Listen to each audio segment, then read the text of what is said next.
तुमसे तहे दिल से माफ़ी मांगना चाहता हूँ। मुझे हो सके तो माफ़ कर देना। मैं अपने किए पर बहुत शर्मिंदा हूँ। मुझे तो अपना चेहरा दिखाने में भी शर्म आ रहा है।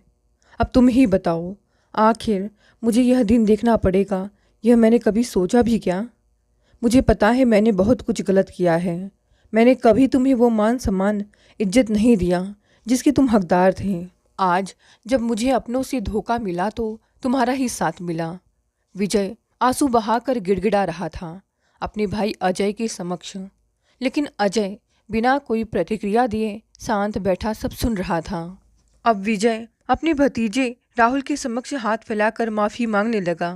मुझे माफ़ करना बेटे, मगर आज जब मुझे अपने बेटे की सबसे ज़्यादा ज़रूरत थी, तुम ही मेरे करीब थे। अगर आज तुम ना होते तो न जाने हमारा क्या हाल होता। राहुल बेटा, हम दोनों तो बिल्कुल अकेले पड़ गए थे। अब तो मुझे आयुष को अपना बेटा तो कहने में बिल्कुल शर्म आ रही है। उसे विदेश पढ़ने क्या भेजा, वह विदेशी होकर रह गया, माँ बाप को भी भूल गया। अब मेरा उससे कोई नाता नहीं है। यह कहते हुए विजय फफक कर रो पड़े। उन्होंने राहुल को खींचकर गले लगा लिया। राहुल की आंखें भी नम हो गई।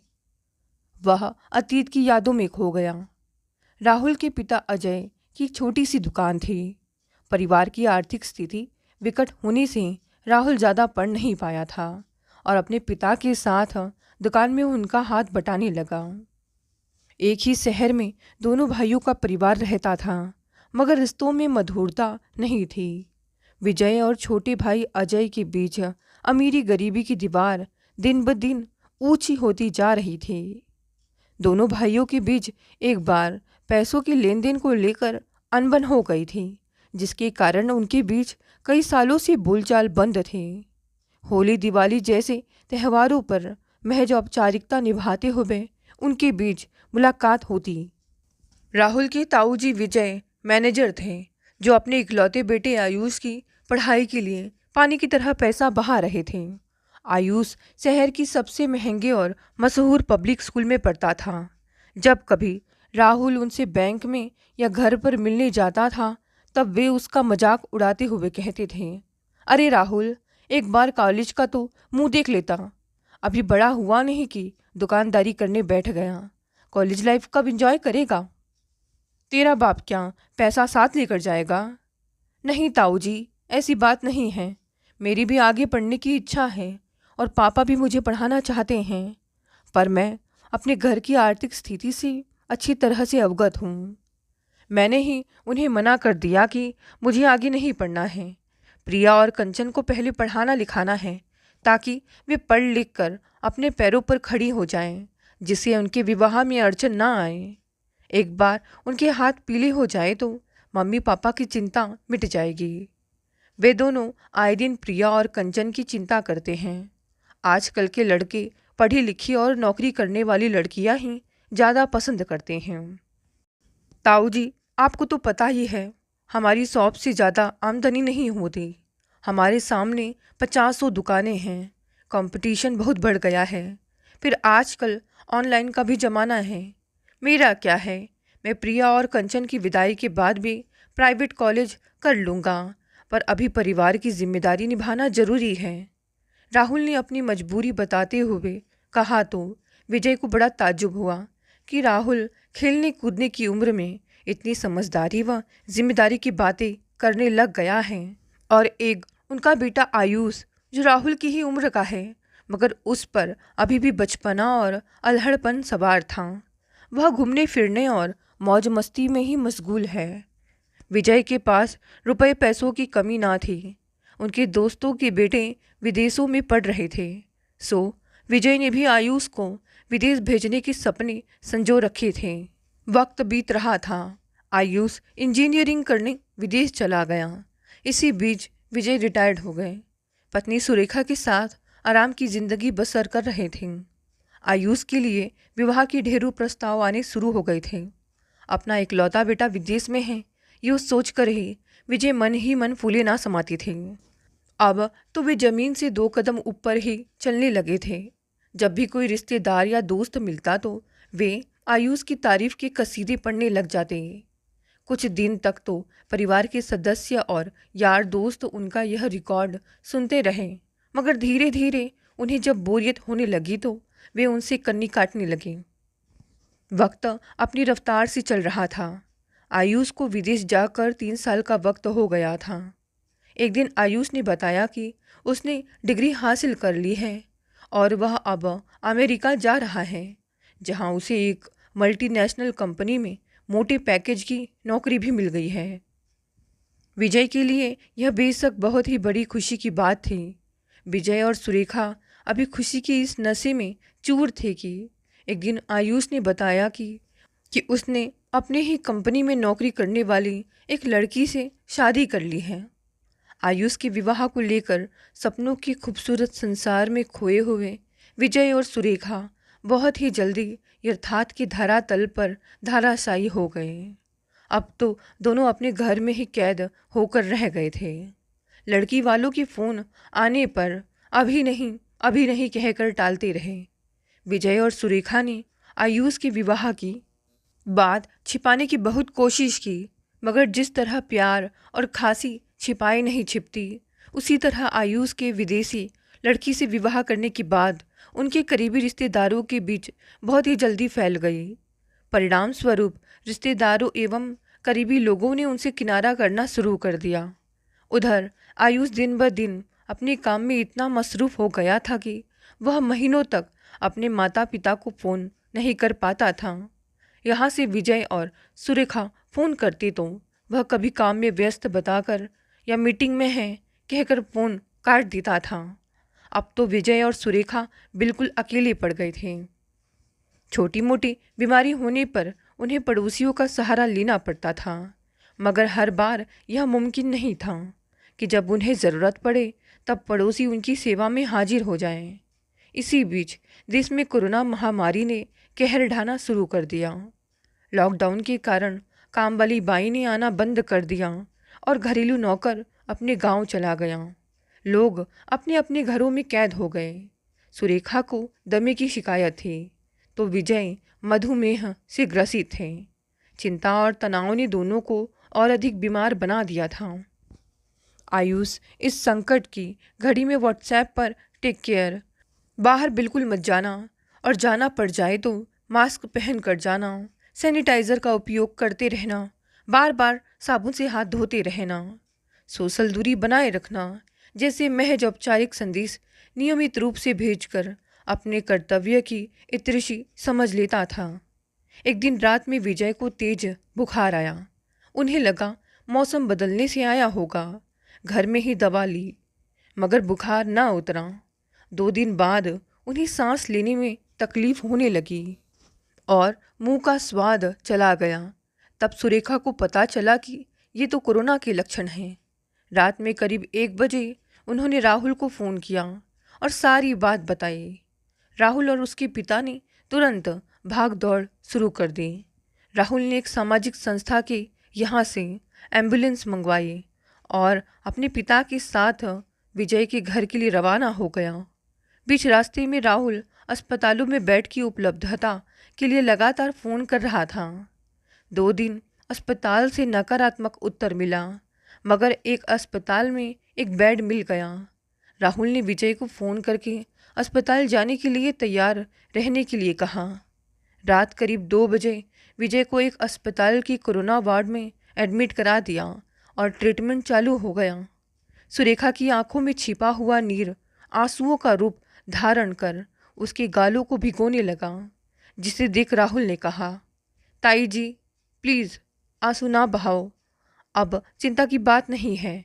यह शहर का बहुत अच्छा अस्पताल है। ताऊ जी जल्द ही स्वस्थ हो जाएंगे। ताई जी अब हमारे घर चलो आप। ताऊ जी के ठीक होने तक आप हमारे ही घर पर रहना। अस्पताल में कोरोना मरीज के रिश्तेदारों को ठहरने की अनुमति नहीं है। सुरेखा का कंठ रुंध हो गया था। वह बोल नहीं पा रही थी। खामोशी से राहुल के साथ रवाना हो गई। विजय का ऑक्सीजन लेवल कम हो जाने से कुछ दिनों तक उन्हें वेंटिलेटर पर रखा गया। फिर उन्हें जनरल वार्ड में शिफ्ट कर दिया गया। डॉक्टरों ने बताया कि समय पर बेड मिल जाने से उनकी जान बच गई है।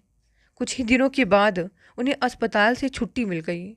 विजय मन ही मन सोच रहे थे कि आज राहुल उनकी सहायता के लिए दौड़कर ना आता तो न जाने उनका क्या हाल होता। इस कोरोना महामारी ने आज इंसान को इंसान से दूर कर दिया है। कोरोना का नाम सुनते ही अपने लोग ही दूरियां बना लेते हैं। ऐसे में राहुल और अजय ने अपनी जान की परवाह किए बगैर उनकी हर संभव सहायता की थी। बुरे वक्त में राहुल ही उनके काम आया था।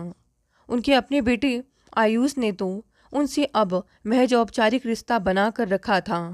वे मन ही मन सोचने लगे कि अब उससे तो नाता रखना बेकार है। राहुल के साथ साथ विजय भी अतीत की यादों से वर्तमान में लौटे। वे अभी भी राहुल को अपने गले से लगाए हुए थे। राहुल ने अपने आप को उनसे अलग करते हुए कहा, ताऊ जी, पुरानी बातों को छोड़ दीजिए।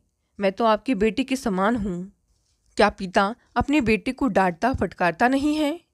फिर आप तो मेरे बड़े पापा हैं। मुझे आपकी बातों का कभी बुरा नहीं लगा। अब आप अतीत की कटु यादों को बिसरा दो और अपनी तबीयत का ध्यान रखो। अब आपको डॉक्टरों ने सख्त आराम की हिदायत दी है। बाद में वह ताई जी की ओर मुखातिब होते हुए बोला, ताई जी, अब आप ताऊ जी के पास ही बैठे रहोगी और इनका पूरा ध्यान रखोगी, साथ ही अपना भी ध्यान रखोगी। अब आपकी उम्र हो गई है, सो अब दोनों को आराम करना चाहिए। अब आप दोनों को किसी तरह की चिंता करने की आवश्यकता नहीं है। अभी कुछ ही देर में कंचन और प्रिया यहाँ पर आ रही हैं। वे किचन संभाल लेंगी और घर का सारा काम भी वे दोनों कर लेंगी। अभी राहुल ने अपनी बात समाप्त भी नहीं की थी कि अजय ने अपनी पत्नी विनीता और दोनों बेटियों के साथ घर में प्रवेश किया। अजय भीतर आते ही विजय के पैर छूने के लिए आगे बढ़े तो विजय ने उन्हें अपने गले से लगा लिया। दोनों की आंखों से गंगा जमुना बहने लगी। एक लंबे अरसे से दोनों के मन में जमा सारा मैल पल भर में आंसुओं में बह गया। दोनों भाइयों को वर्षों बाद गले मिलते देख परिवार के अन्य सदस्यों की आंखें भी पनीली हो गई। प्रिया और कंचन सभी के लिए चाय नाश्ता बनाने के लिए रसोई घर की ओर मुड़ गई।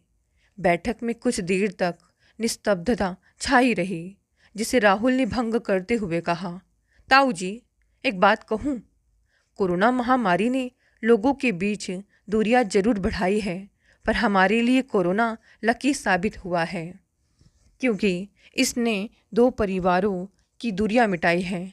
यह कहते हुए वह जोर से हंसने लगा। राहुल की हंसी ने गमगीन माहौल को खुशनुमा बना दिया। विजय और अजय की नम आंखों में भी हंसी चमक उठी। विजय ने राहुल को इशारे से अपने करीब बुलाया और अपने पास बैठाते हुए कहा, राहुल बेटा, एक बात ध्यान से सुनना। मैंने अपनी एक दुकान बिलास लाल को किराए पर दे रखी है ना। वह इस महीने की 30 तारीख को खाली कर रहा है। अब तुम उस दुकान में शिफ्ट हो जाना। आज से यह दुकान तुम्हारी है, समझे? मैं जल्द ही वकील से यह दुकान तुम्हारे नाम करवाने के लिए बात कर लूँगा। राहुल बीच में बोल पड़ा, नहीं ताऊ जी, मेरी अपनी दुकान अच्छी चल रही है, प्लीज़ अब ऐसा ना करें। अरे राहुल, मुझे पता है तेरी दुकान कितनी अच्छी चलती है। एक कोने में तेरी छोटी सी दुकान है और यहाँ से बहुत दूर भी है। बस तू मेरी बात मान ले, अपने ताऊ जी से बहस ना कर। विजय ने मुस्कुराते हुए राहुल को डांट दिया, भाई साहब, आप ऐसा ना करें। दुकान भले ही चलाने के लिए हमें किराए पर दे दे, पर इसे राहुल के नाम पर ना करें। आयुष, अजय भविष्य का विचार करते हुए सुझाव देने लगे तो विजय किंचित आवेश में बीच में ही बोल पड़े, अरे अजय, यह मेरी प्रॉपर्टी है, मैं चाहे जिसे दे दूँ। आयुष से अब हम कोई नाता नहीं रखना चाहते हैं। अब वह हमारा नहीं रहा। आयुष ने तो अपनी अलग दुनिया बसा ली है, उसे हम दोनों की कोई ज़रूरत नहीं है। अब तो राहुल ही हमारा बेटा है। विजय की आंखें फिर छलक आईं। अजय ने इस बात को और आगे बढ़ाना उचित नहीं समझा। कुछ ही देर में प्रिया और कंचन किचन से नाश्ता लेकर बाहर आ गई। सुरेखा ने प्रिया और कंचन को अपने पास बिठाया। दोनों सुरेखा के दाएं बाएं बैठ गई। सुरेखा ने दोनों के सिर पर हाथ रखते हुए कहा, ये जुड़वा बहनें जब छोटी थी तब दोनों छिपकली की तरह मुझसे चिपकी रहती थी। रात को विनीता बेचारी सो नहीं पाती थी। तब मैं एक को अपने पास सुलाती थी। इनका पालन पोषण करना विनीता के लिए तार पर कसरत करने के समान था। देखो अब ये कितनी बड़ी हो गई है। यह कहते हुए सुरेखा प्रिया और कंचन का माथा चूमने लगी। फिर विजय की ओर मुखातिब होते हुए बोली, आपने बहुत बातें कर ली जी, अब मेरी बात भी सुन लो। मैंने प्रिया और कंचन का कन्यादान करने का निर्णय लिया है। इन दोनों की विवाह का संपूर्ण खर्च मैं करूँगी। राहुल, इन्हें जितना पढ़ाना है पढ़ने देना, और अगर तुम प्राइवेट आगे पढ़ना चाहो तो पढ़ सकते हो। अब तुम्हें और तुम्हारी मम्मी पापा को प्रिया कंचन की चिंता करने की ज़रूरत नहीं है। सुरेखा, तुमने तो मेरे मुंह की बात छीन ली है। मैं भी यही कहने वाला था। हम तो बेटी के लिए तरस रहे थे। ये अपनी ही तो बेटियां हैं। विजय ने उत्साहित होते हुए कहा तो उनका चेहरा खुशी से चमक उठा। मगर उनकी बातें सुनकर अजय और मुखदर्शक बनकर बैठी विनीता की आंखों से आंसुओं की धारा धीरे धीरे बहने लग गई। माहौल फिर गंभीर बन रहा था। इस बार प्रिया ने माहौल को हल्का फुल्का करते हुए कहा, आप सब तो बस बातें करने में ही मशगूल हो गए हैं। चाय की और किसी का ध्यान ही नहीं है। देखो यह ठंडी हो गई है, मैं फिर से गर्म करके लाती हूँ। यह कहते हुए प्रिया उठी तो उसके साथ साथ कंचन भी खड़ी हो गई। कंचन ने सभी के सामने रखी नाश्ते की खाली प्लेटें उठाई तो प्रिया ने ठंडी चाय से भरे कप उठाए। फिर दोनों किचन की ओर मुड़ गई, जिन्हें विजय और सुरेखा अपने नज़रों से ओझल हो जाने तक डबडबाई आंखों से देखते रह गए। दोस्तों, कहानी यही समाप्त हो गई। चलिए साथ देखते हैं आज की दूसरी कहानी। आज दुल्हन बनी निधि बहुत देर तक कुछ सोच रही थी। यह शादी बड़ी सादे तरीके से हो रही थी, फिर भी उसकी आंखों के सामने अमित का चेहरा घूम रहा था। उसे याद आने लगा वह दिन जब अमित अपने परिवार के साथ उसे देखने आया था। तो उससे ज़्यादा शर्मीला तो शायद अमित खुद ही था।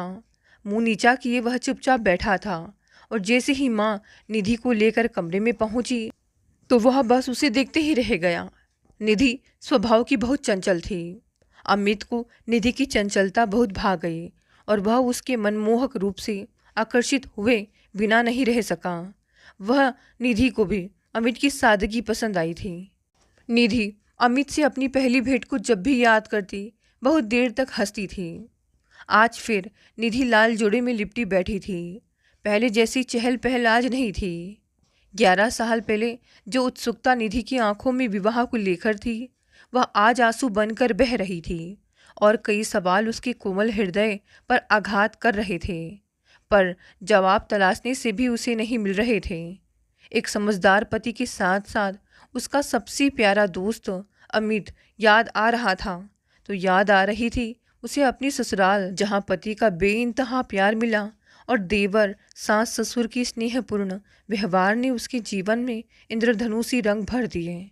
उसका घरेलू जीवन तब और साकार हो गया जब निधि के घर में एक नन्हे मुन्ने की आहट हुई। निधि की ससुराल और मायके में खुशियों का उत्सव छाया हुआ था, लेकिन उसको क्या पता था कि उसकी खुशियों पर एक ऐसी बिजली गिरेगी जो सब कुछ जलाकर राख कर देगी। दिवाली के दीपों की ज्योति से अंधेरी जीवन में भी प्रकाश हो जाता है, पर इस बार की दिवाली निधि के जीवन में अंधकार भरने आई थी। अमित दिवाली के अवसर पर बाजार गया। निधि को 4 महीने का गर्भ था, इसलिए वह नहीं जा सकी। बाजार में बम विस्फोट हुआ और अमित लौटकर घर ना आ सका। उसकी मृत्यु का समाचार और फिर उसकी छत विछत शव देखकर जो सदमा निधि को लगा, उसे वह सहन ना कर सकी और उसका गर्भपात हो गया। अमित की यादें जहाँ निधि के मुखमंडल पर खास छटा बिखेर देती थी, वहीं उसकी मृत्यु की कल्पना से भी निधि सिहर उठी थी। निधि आज अपने अतीत के सारे पृष्ठ पलट लेना चाहती थी। यादें समय के प्रवाह के साथ धूमिल अवश्य पड़ जाती हैं, परंतु खत्म कभी नहीं होती, क्योंकि हृदय पर बने उनके निशान सागर की गहराइयों से भी गहरे होते हैं। गुजरे हुए कल ने निधि के जीवन पर गहरे निशान छोड़े थे, ऐसे निशान जो उसे बहुत गहरे आघात दे गए थे। विधवा निधि अपने सास ससुर की सेवा करते हुए जीवन व्यतीत करना चाहती थी। साथ ही एक शिक्षिका होने के नाते अपना सारा जीवन अपने विद्यालय और विद्यार्थियों के हित में समर्पित करना चाहती थी। पर जिस औरत का सुहाग उड़ जाए उसके अपने भी बेगाने हो जाते हैं। यहाँ तक कि घर के लोग भी सांप की तरह फुफकारते हैं व दंश भी मारते हैं। अमित की मौत के बाद उसके ससुराल वालों का व्यवहार निधि के प्रति अनायास ही बदल गया। सास का छोटी छोटी बातों पर फटकारना, किसी न किसी बात में कमी निकालना अब आम हो गया था। मगर जब देवर और ससुर की कामुक नज़र उसे कचोटने लगी तो उसकी सहन शक्ति परास्त हो गई। तब अपना सारा साहस जुटाकर निधि अपने मायके चली गई। घर में माँ बाबूजी के अलावा निधि का एक छोटा भाई था। घर का सारा काम निधि अकेले ही करती। माँ बाबूजी का पूरा ख्याल रखती, विद्यालय जाती, शाम को ट्यूशन पढ़ाती और विवेक की पढ़ाई में सहयोग भी देती। इस तरह उसने अपने दिनचर्या को पूरी तरह व्यस्त कर लिया था। देखते ही देखते 9 साल गुजर गए। विवेक निधि के सहयोग की बदौलत आईटी प्रोफेशनल के रूप में अपने पैर जमा चुका था। उसके लिए अच्छे अच्छे रिश्ते आने लगे। माँ बाबूजी ने निधि की सलाह से एक सुंदर व सुशिक्षित लड़की प्रीतो को देखकर विवेक का रिश्ता तय कर दिया। विवाह भी हंसी खुशी संपन्न हो गया। घर में एक नई बहू आ गई। विवेक की खुशियों में निधि अपनी खुशियाँ तलाशना सीख गई थी।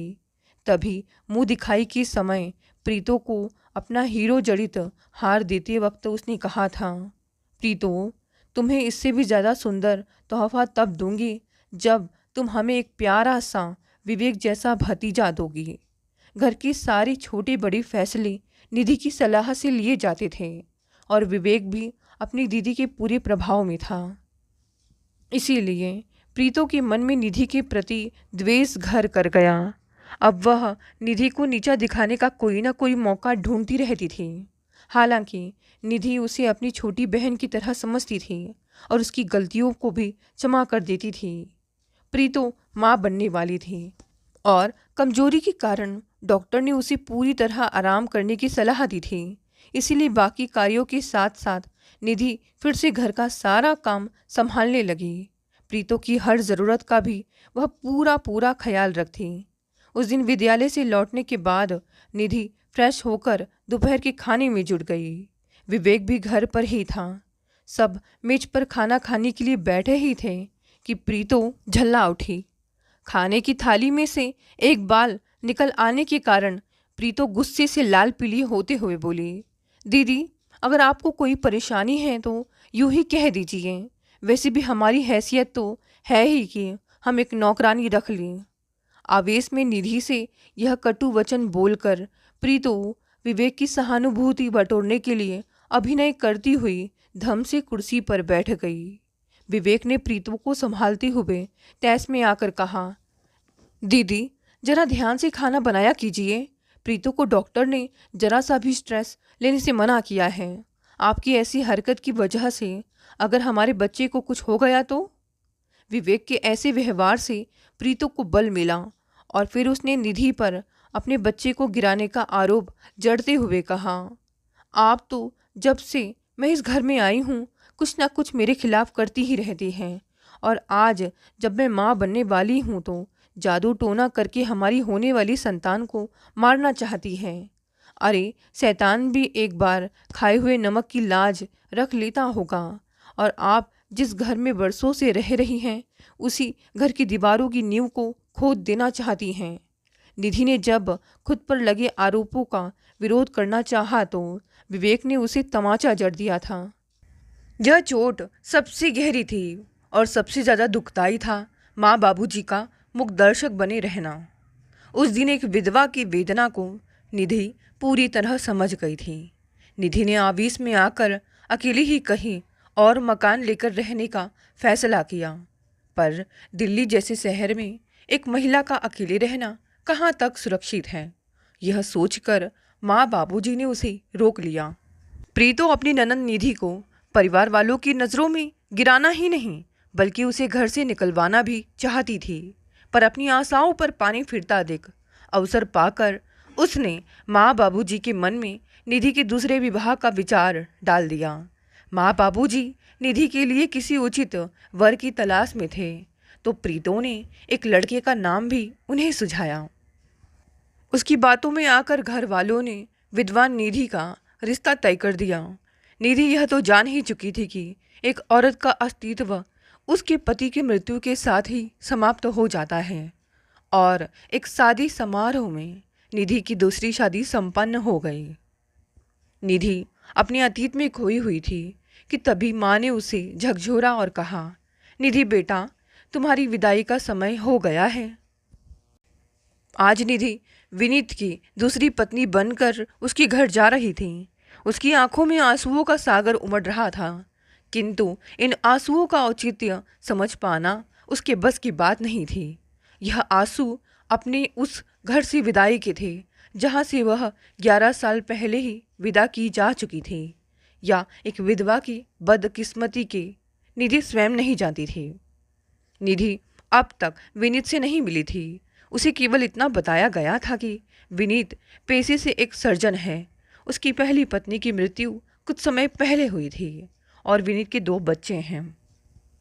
वंशिका जो 8 वर्ष की है और अंशिका 6 वर्ष की है। घर में विनीत और बच्चों के अलावा माता पिता हैं। निधि इस शादी से खुश नहीं थी, पर विदाई के बाद ससुराल पहुंचते ही जब वंशिका और अंशिका ने उसे नई मम्मी कहकर पुकारा तो वह गदगद हो गई।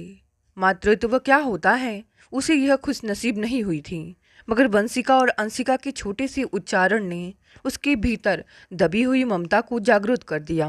उसकी सास ससुर का व्यवहार बेहद करुणामयी और विनम्र था। विनीत से अब तक उसकी भेंट नहीं हुई थी। निधि कमरे में काफ़ी देर तक उसकी प्रतीक्षा करती रही, और इंतज़ार करते करते कब उसकी आंख लग गई उसे पता ही नहीं चला। शायद विनीत ने उसे जगाना भी ठीक नहीं समझा। निधि की नई नवेली दुल्हन जैसे नाज नखरे नहीं थे, इसीलिए विवाह के अगले दिन से ही घर का सारा काम उसने अपने हाथों में ले लिया। सुबह जल्दी उठकर अपना पूजा पाठ समाप्त करके पहले वह अपने सास ससुर को चाय बनाकर देती, फिर नाश्ता तैयार करती। विनीत को नर्सिंग होम और बच्चों को स्कूल भेजकर वह अपने विद्यालय जाती। दोपहर को विद्यालय से आते ही बच्चे उसे घेर लेते। पहले तो उन्हें खाना खिलाकर निधि उनका होमवर्क पूरा करवाती, फिर उनके साथ खूब खेलती। अब वंशिका और अंशिका उसे नई मम्मी के बजाय मम्मी कहकर पुकारने लगे थे। बच्चों के साथ निधि ने अपने सास ससुर का भी दिल जीत लिया था। विनीत देर रात तक घर आता, तब तक निधि सो चुकी होती थी। विनीत के साथ निधि की जो बातें होती वे केवल औपचारिकता भर ही थी। विवाह को दिन ही नहीं महीनों बीत गए थे, पर जीवन साथी के रूप में दोनों को एक दूसरे के विचार जानने का मौका ही नहीं मिला था। विनीत का व्यवहार घर वालों के प्रति बहुत असहज था। माना वह घर पर कम रहता था, मगर जितनी देर रहता उतनी देर भी ना तो बच्चों से और ना ही माँ बाबूजी से वह खुलकर बातें करता था। निधि ने उन सब के बीच एक अजीब सी दूरी का अनुभव किया और वह शंकित हो गई। वह माँ बाबूजी से सीधे कुछ भी कहना नहीं चाहती थी, मगर विनीत से कहना भी ठीक नहीं था। एक दिन निधि घर पर ही थी और बच्चे विनीत के साथ कहीं गए थे। निधि ने अवसर पाकर माँ जी से पूछ ही लिया, माँ जी, मैं जब से घर में आई हूँ उन्होंने कभी मुझसे बात नहीं की और मुझे उनका व्यवहार भी बहुत अजीब लगता है। मुझे कहना तो नहीं चाहिए, मगर लगता है कि आप लोगों के बीच कोई समस्या। निधि की बात काटते हुए माँ जी बोली, बेटा, विनीत इस विवाह से। निधि चौंक पड़ी। खुश नहीं है क्या? देखो बेटा, प्रीत और विवेक को हमने पहले ही बता दिया था कि विनीत ना तो तुमसे शादी करना चाहता है, ना ही वह तुम्हें पत्नी के रूप में स्वीकार कर पाएगा। विनीत खुद को तुम्हारा अपराधी समझता है। माँ जी ने उत्तर दिया। बाबूजी ने अपनी चुप्पी तोड़ी और बोले, बहू, तुम जानती हो कि हमारी बहू की मृत्यु एक कार एक्सीडेंट में हुई थी। उसमें विनीत भी बुरी तरह घायल हो गया था। उसका काफ़ी खून बह चुका था। ऑपरेशन के समय उसे खून चढ़ाया गया और यही विनीत की बदकिस्मती थी। मगर बाबूजी, उस ऑपरेशन से हमारे रिश्ते का क्या संबंध? निधि अभी भी सकते में थी।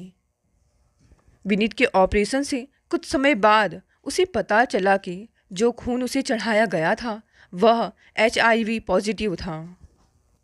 कहते कहते बाबूजी का गला रूंध गया। निधि खुद को ठगा सा महसूस कर रही थी।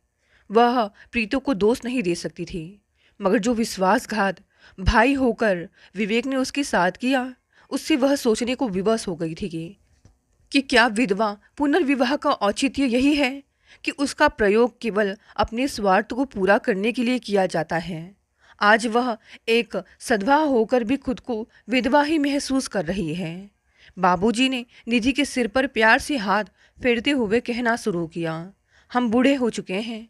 विनीत को कुछ हो गया तो हम बूढ़े तो वैसे ही ख़त्म हो जाएंगे। हमने सोचा कि हमारे बाद इन फूल से बच्चों को कौन संभालेगा, क्या होगा इनका। यही सोचकर हमने विनीत का विवाह जबरन तुम्हारे साथ करवाया ताकि इन बच्चों को संभालने वाला कोई तो हो। इतना कहकर बाबूजी कमरे से बाहर निकल गए। अपने को संभालते हुए माँ जी बोली, बेटी तुम्हें लग रहा होगा कि हम लोगों ने अपने निजी स्वार्थ के लिए तुम्हारा जीवन बर्बाद कर दिया। निर्णय अब तुम्हें ही लेना है। हो सके तो हमें क्षमा कर देना। निरुत्तर खड़ी निधि वहाँ से भाग निकलना चाहती थी और जाकर विवेक, माँ व बाबूजी से पूछना चाहती थी कि क्या विधवा होना उसका कसूर है। आज वह दो राहें पर खड़ी थी। तभी वंशिका और अंशिका स्कूल से आते ही उससे लिपट गए और अपनी स्कूल की दिनचर्या बता कर उसकी गोद में झूलने लगे। बच्चों का स्पर्श पाते ही निधि की मानो सारी उलझन सुलझ गई थी। उसकी नियति लिखी जा चुकी थी। वह विनीत के समर्पण, माँ बाबूजी के प्रेम और अपने मातृत्व के सामने नतमस्तक हो गई। फिर वंशिका और अंशिका ने निधि के आंसू पूछे और उससे लिपट गए।